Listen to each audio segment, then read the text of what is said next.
Welcome to The Last Breakfast. Please enjoy the video. You start by getting the essentials. Install a mobile terminal or remote code app and sign in to Git or GitHub so your repos are ready.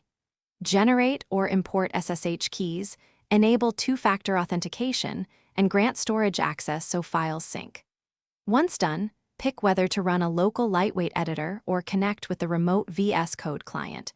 Choose based on battery, CPU, and network. Make sure to test a quick Git clone to confirm permissions and connectivity before moving on.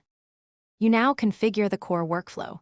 Set a readable theme, increase font size, and enable touch-friendly key bindings so coding is comfortable on a screen. Turn on autosave and format on save to reduce friction. For heavy compilation or test suites, connect via SSH or remote containers and run builds on a server. This preserves battery and performance. Once you have basic extensions installed, prune non-essential plugins so the mobile client stays responsive, and confirm language servers run correctly. You finish by committing small, frequent changes and pushing to your remote so nothing is lost, and make sure continuous integration starts. Export your settings, JSON and key bindings, and save an extensions list as a backup.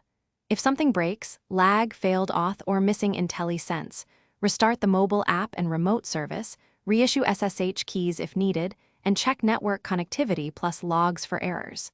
If the remote server is slow, move builds to a more powerful host and sync again to resolve performance issues.